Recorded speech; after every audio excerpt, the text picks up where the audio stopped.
Good morning, everyone. Today is the 30th of March 2022, and this is your daily crypto and market update. I'm L Trades, and let's just jump straight in. So, BTC still around the same area as yesterday, nothing much changed. 47k, right? 200-day SMA acting as resistance, as we thought. For people who are new to my channel, the 200-day SMA, or the moving average, or the small moving average, is something that works very well for BTC and crypto, and sometimes stocks as well, as acting resistance and support. You will see this many times over BTC's history. This is the Binance one, so we won't bother with it. But anyways, nonetheless, we hit the 200-day SMA, which was about 48.3k. We made a hammer candlestick right there, which is bearish, and we dumped quickly to 46.5k, and now we bounced to 47. This doesn't really tell us much, especially on a daily. Again, RSI is slightly on the higher end, but no bearish divergence, like nothing too bad. As I said, good scenario and most likely scenario is that we just return to around 46, 45k, flip it, and then continue to 50k and beyond. Of course, breaking the 200-day will be hard, and a confirmation break and backtest on it will be amazing. But overall, the structure still remains overall bullish, higher lows, higher highs. And of course, the macro structure is just high, low, higher, high, higher, low. So that's very, very nice. Bad scenario to get ready for if it does occur is if we cut 45k, close below it, and then head down all the way to 38. But the interesting thing is, guys, even if BTC heads all the way down to 38k, 37k, this strong support here, that still will not be that bad. Like it won't. What you'll see is a lot of people will be like, "Oh, bear market is back. We couldn't break the 200-day. We couldn't even get to 50k without pump week." It's like, okay, well, here's a bad scenario. We dump to 38k. Let's say fast, slow, doesn't matter. Fast will be much more horrible. And then we bounce there on support. We still made the higher high. It just gives us another chance to make another higher low, or the same low, right? And then we could just bounce back, continue the accumulation. We could even just go there and just go range sideways. But at the end of the day, remember, I never changed my plan ever since the 33k bottom. I said we're probably just going to end up ranging here for a couple of months, and we have done, and we probably will continue to do so. But we are finally at a stage where we have good momentum to carry us back to the 50k areas and maybe above. And this is, if it's going to happen, it's most likely going to be, April, not May, not beyond that. So what I'm looking for is just a back test of this support, flip it, go up. Obviously good, like it's still good if we just go up from here and back test the 200-day, and I'll be worried if we cut the support. Now, as you guys know, I don't know if I said it yesterday, but around 38 I was cutting some longs, and that was because literally just the 200-day and the RSI was getting nuclear on the 4-hour, especially because where was it? Yeah, there was some bearish divergence on the 4-hour. You were rounding, still rounding. Yeah, but the good news is, guys, like this is healthy. I mean, look, you're consolidating below the 200-day. Fine, you can dump to 45k, fine. But like the RSI is already resetting. There wasn't bearish divergence on the MACD. If we somehow like make a high low here or even 45k, you're gonna get massive triple hidden bullish divergence. Don't worry if you don't know what that means, but it's just a good thing. If you go to the 1-hour, like the 1-hour RSI is pretty much like reset itself already, right? It's already 30, 30, 40, 50. So yeah, it's rounding. It's not a nice structure, but I don't think we go that much below 45k. I much more think that we just bounce at it and go to 50k. Now we go total 2 for the altcoins market. Similar situation. Actually, the hourly looks better. We got higher lows, some hidden bullish divergence. You didn't touch the 200-day, but the target remains the 1.29 trillion mark, which we have drawn Was this in log? No, I guess it's moved. Which was a descending triangle breakout target.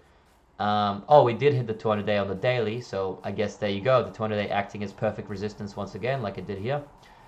And yeah, we could definitely retrace. You're still at resistance. That's not really a nice... Those aren't nice wicks. So alts could definitely start retracing. Good thing is there's no bearish divergence there. 1 hour looks okay. So it's pretty neutral.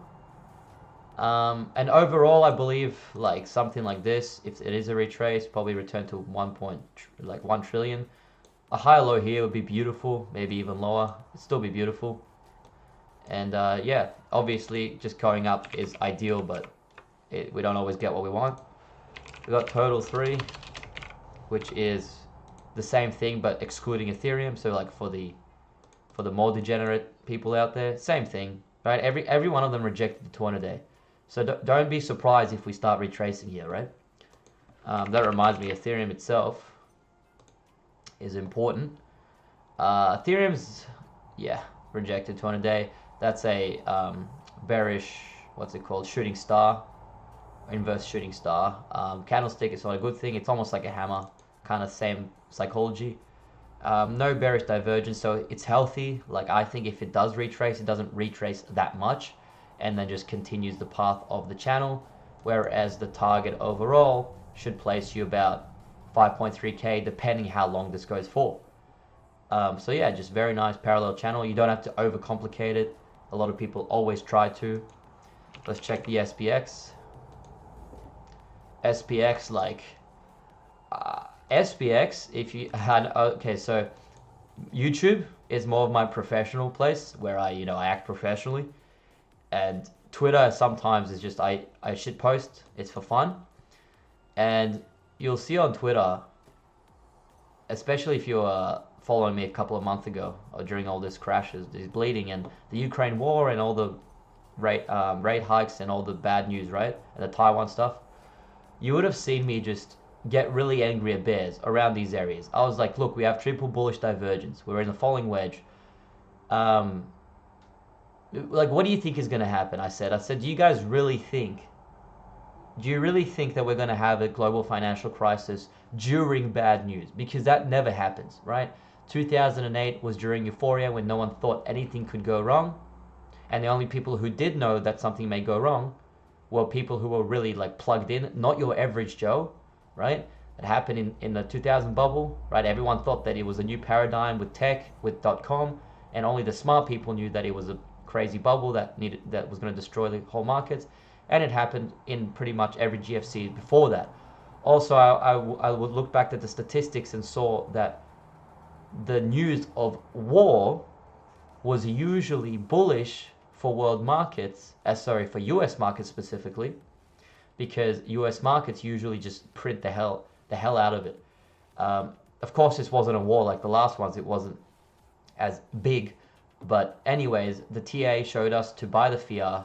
You'll see on my Twitter, I said many times, buy SPX around 4.1k. I was buying it. QQQ in the FANG as well. It's way undervalued. And now we're on the way to all-time high. And I think, we'll probably retrace a bit. But I think SPX makes all-time high and just continues for the rest of the year. And you might say, like, I get this is less like, Eld, you're young, you don't have like a PhD in economics, you don't understand the rate hikes, you don't understand the world economy. And I was like, and I say to that, look, yes, but I have results for over 5 years, and results are what matter in this game. And based off my experience and data, actual historical data, and what I'm seeing since the COVID hit is this market, it's drenched in fear. It is just drenched in fear. I don't care. I know, like, I understand that we rallied from the COVID bottom over 100% since the COVID bottom with barely any retrace. I understand that is unhealthy, but that was due to money printing and the overall market sentiment from the everyday guy, the everyday Joe, right? That's what I call him, is fear. It's just pure fear. You'll hear the bears regurgitate. It's like rate hikes. Properties are overvalued. It's like, yeah, okay. But timing, it's all about the timing. Okay, if you know, if you shorted the housing market in 2006, you got liquidated way before it crashed. But the signs were already there. The signs were already there in 2005. You could have shorted it, but you would have got liquidated way before it crashed. And even if it crashed, you would have probably only broken even with your premiums, you know? So look, what I'm saying is this. Yes, we are due for a global financial crisis. Yes, the world is overinflated, assets are overinflated, property is way overvalued in most urban cities, right?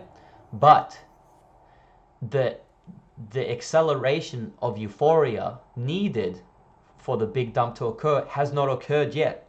And that is when you make most of your money.